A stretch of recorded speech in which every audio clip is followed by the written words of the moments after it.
Good morning. So I was going to type this out and I thought this will be much more effective and easier if I just create this short video, and then I can also share it with the rest of the class. And I'm coming to you from my porch office thanks to this whole situation. So I want you to do this. Regardless of where you are, I want you to find someplace where you can see as far as possible, all right?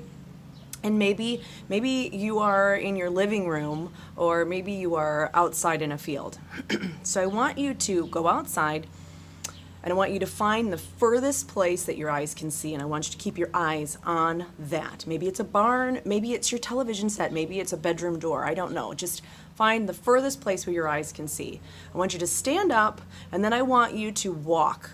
Well, if it's really far away, you can't walk. You'll get the idea, though. I want you to envision yourself, if you can, walk. If you can walk between here and across the room, then do it. But the point of the matter is, when you set your eyes on a goal, someplace you want to go, everything else around you is blurred. Everything becomes blurry. So it might be a driveway, maybe it's a television, maybe it's a couch and an ottoman and a dining room table. When you set your eyes on your goal, everything else around you becomes blurry. Your peripheral vision, your ability as a human to figure and to think, knows that you can't walk straight to that goal. Sometimes you have to maneuver around things to prevent yourself from getting into a negative situation or stubbing your little pinky toe, which is a really bad deal. The moment you stop looking at that goal in the distance and you start focusing on the ottoman and the chair and the dining room table and all of the other things that are in your way to getting there, you've completely lost sight of your goal, and now you're focused on the problem. Now all of a sudden it's like, oh, maybe I should move this, it's in my way. But where am I going to put this little ottoman? Where am I going to move the dining room table? It's in my way. The moment you focus on the things and the barriers in your way, you lose sight of your goal. Maintain focus on the goal. People will get in your way. People will naturally be naysayers. They will attempt to maybe change your mind. Like, why would you do that? That's stupid. That is the dumbest thing to do. That's stupid. Why would you do it that way? That is dumb.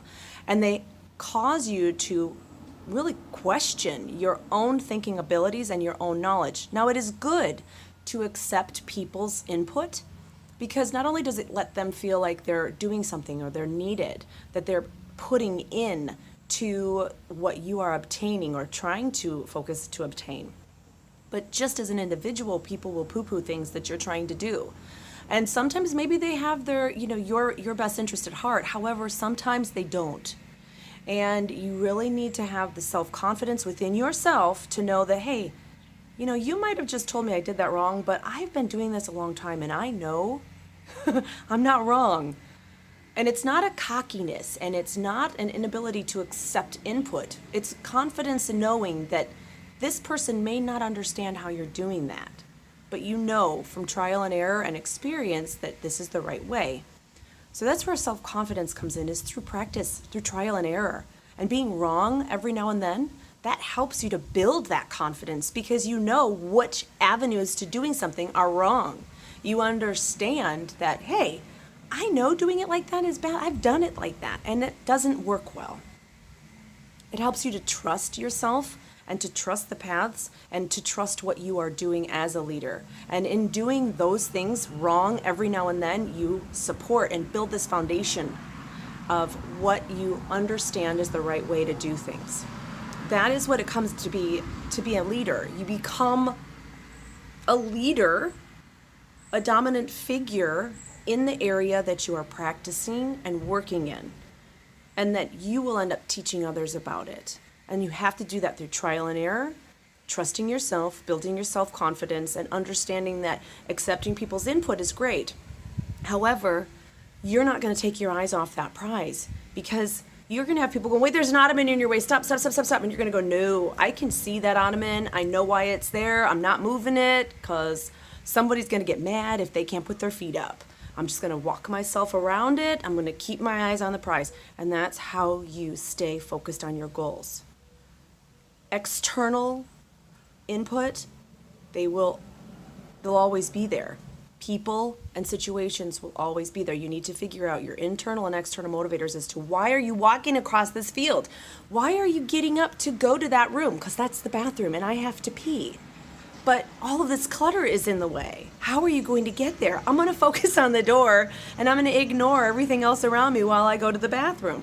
It's so simple. It's figuring out why you are doing something, understanding that there may be things that you see in the way, and maybe later, all of a sudden, you're walking to the bathroom and a ball comes riding out in front of you. What are you going to do? You're going to jump over it. You're going to skip it. You're going to find a way to move around it to continue focusing. It is maintaining your goal and understanding that external motivators are going to present themselves. Understanding who you are internally, that will help as well. You have to have internal motivation to do everything in life. And that internal motivation can go bad, it can go good. A really good point too is understanding that there will be people around you who are going to support you. And yes, that's perfect, that's great. And that's great to have that. It's awesome to have that. You don't need it though when you know in your gut and your heart that this is the best avenue to take for yourself, for a company.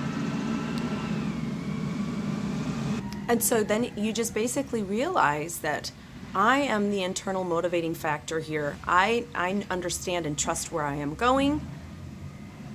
It takes experience to gain that confidence. It's not something you walk right in and do. It can take years to build up that confidence. But when you are a leader, you are expected to have some form of confidence in the decisions you choose. Have you ever had a leader that's wishy-washy? A leader who can't make a decision? I don't know if we should or should. And no matter who helps provide the input, they just still can't figure it out. There was something crawling on my leg. So basically, you must trust yourself. You must build up your own personal experiences and have some form of internal motivators, because the external motivators will always be there, some to lift you up, quite a few to bring you down. So I hope that that little visual helps you understand that when you focus on the distance, on the goal, no matter what, you will be able to get there without getting hurt. I could take you across the street right now to somebody else's house, and I can miss the front porch, the garbage cans, the trees, the fences, everything without taking my eyes off that goal, and so can you. So just try it and look at all of the things that you're setting for your own goals that way, that you're doing, and then make a list of the people and situations around you that motivate you to do good and motivate you in how to do poorly.